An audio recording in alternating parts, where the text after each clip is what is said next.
26/4/2025 முதல் 25/11/2026 வரை நடக்க இருக்கும் ராகு கேது பயிற்சி பலன்கள். கடக ராசி நேயர்களுக்கு ராகு அஷ்டமஸ்தானம் எனப்படும் 8ஆம் இடத்திற்கு மாறியிருக்கிறார். 8ஆம் இடம் என்பது ஆயுள் ஸ்தானம் ஆகும். உடல் நலன், ஆரோக்கியம், அலைச்சல் ஆகியவற்றை குறிக்கும் ராசி. அங்கு சனி ராகு சேர்ந்திருப்பது அடுத்து வரும் சுமார் 1.5 ஆண்டுகளுக்கு அதிக அலைச்சலையும் சிறு சிறு உடல் உபாதைகளையும் ஏற்படுத்தும். சித்திரை 28ஆம் தேதியிலிருந்து சனி ராகுவிற்கு குரு பகவானின் சுப பார்வை கிடைப்பதால் அவற்றில் அஷ்டமாதிபத்திய தோஷம் பெருமளவில் குறைகிறது. உடல் நலனின் அபிவிருத்தி ஏற்படும். குடும்ப பிரச்சனைகள் குறைய ஆரம்பிக்கும். திருமண முயற்சிகளில் வெற்றியே கிடைக்கும். உத்தியோகம், அலுவலகத்தில் பணி சுமையும் பொறுப்புகளும் அதிகரிக்கும். சக ஊழியர்களின் ஒத்துழைப்பு குறையும். மேலதிகாரிகளின் கண்டிப்பு கவலையை அளிக்கும். ஒரு சிலருக்கு விருப்பத்திற்கு மாறாக இடமாற்றமும் ஏற்படக்கூடும். அந்நிய நாடுகளில் வேலை பார்த்து வரும் கடக ராசியினர் தங்கள் அன்றாட வேலையில் கவனமாக இருத்தல் மிகவும் அவசியம் என்பதை கிரகநிலைகள் சுட்டிக்காட்டுகின்றன. வேலைக்கு முயற்சி செய்வோர் இடைத்தரகர்களிடம் பணம் கொடுத்து ஏமாந்துவிடக்கூடும். எச்சரிக்கையாக இருங்கள். தொழில், வியாபாரம், வாய்ப்புகள் கிடைத்தும் அவற்றை உடல்நலக் குறைவு காரணமாக மறுக்க நேரிடும். கிடைக்கும் வாய்ப்புகளிலும் வருமானம் எதிர்பார்க்கும் அளவிற்கு இருக்காது. எதிர்பார்த்திருந்த நல்ல வாய்ப்புகள் ஏமாற்றத்தை அளிக்கும். சினிமா துறையினர் நிதி பற்றாக்குறையினால் மிகுந்த கஷ்டங்களுக்கு ஆளாக நேரிடும்.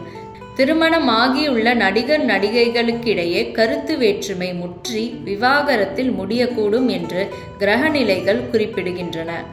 சனி மற்றும் ராகு ஆகிய இரு கிரகங்களினாலும் அஷ்டமஸ்தான சஞ்சார தோஷம் ஏற்பட்டுள்ளது. வருமானம் குறையக்கூடும். கையில் இருப்பதை கொண்டு சமாளிக்க வேண்டிய நிலை உள்ளது. அரசியல் துறையினர், அரசியல் துறையுடன் நெருங்கிய தொடர்பு கொண்டுள்ள சனி பகவானும் ராகுவும் அஷ்டமஸ்தானத்தில் இணைந்திருப்பது எதிர்பாராத பிரச்சனைகளை அவர்களுக்கு ஏற்படுத்தும். கட்சி பொறுப்புகள் சம்பந்தமாக வெளியூர் பயணங்களின் பொழுது எச்சரிக்கை மிகவும் அவசியம். குறிப்பாக இரவு நேர பயணங்கள், வாகனம் ஓட்டுதல், தனியே செல்லுதல் ஆகியவற்றை தவிர்த்தல் மிகவும் அவசியம். உயர்மட்ட தலைவர்களுடன் கருத்து வேற்றுமை ஏற்படக்கூடும். அஷ்டமஸ்தானத்தில் சனி ராகு சேர்க்கை ஏற்படுவதை காரக கிரக தோஷம் என்று கூறுவர். அதாவது சிறை பயணம் ஏற்படக்கூடும் என்பது பொருள். பொது மேடைகளில் பேசும் பொழுது அலட்சியமாக இருந்துவிட வேண்டாம். தோஷம் சற்று கடுமையாக உள்ளது.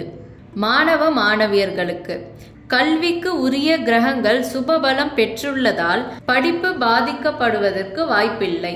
இருப்பினும் சக மாணவர்களுடன் வாக்குவாதம் செய்வது, அநாகரிக பழக்கத்தில் ஈடுபடுவது, ஒழுக்கமும் கட்டுப்பாடும் இல்லாத மாணவர்களுடன் பழகுவது ஆகியவற்றை தவிர்ப்பது மிகவும் அவசியம். சனி ராகுவினால் ஏற்படும் அஷ்டமஸ்தான சஞ்சார தோஷம் சற்று கடுமையாக இருப்பதை மறந்துவிட வேண்டாம். விவசாய துறையினர் வயல் பணிகளின் பொழுது விழிப்புடன் செயல்படுவது மிக மிக முக்கியம். கால்நடைகளின் பராமரிப்பில் பணம் விரயமாகும். என்றோ பட்ட கடன்கள் இப்பொழுது சிரமத்தை ஏற்படுத்தும். நீங்கள் செலுத்தும் வட்டியில் உங்கள் வருமானம் கரையும். அதிக மழையினால் பயிர்கள் பாதிக்கப்படக்கூடும். அறிவுரை: உடல் ஆரோக்கியத்தில் கவனமாக இருங்கள். வயதில் மூத்தவர்கள் எச்சரிக்கையுடன் இருப்பது மிகவும் அவசியம்.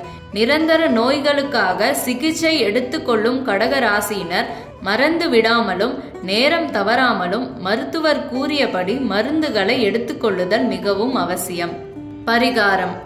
பரிகாரம்: சனிக்கிழமை தோறும் தவறாமல் அருகில் உள்ள திருக்கோயில் ஒன்றில் தீபத்தில் சிறிது பசு நெய் அல்லது செக்கில் ஆட்டிய நல்லெண்ணெய் சேர்த்து தரிசித்து விட்டு வந்தால் மிகவும் சிறந்த பலன் கிட்டும். ஒவ்வொரு துளி நெய் எண்ணெய்க்கும் மகத்தான பரிகார சக்தி உள்ளது.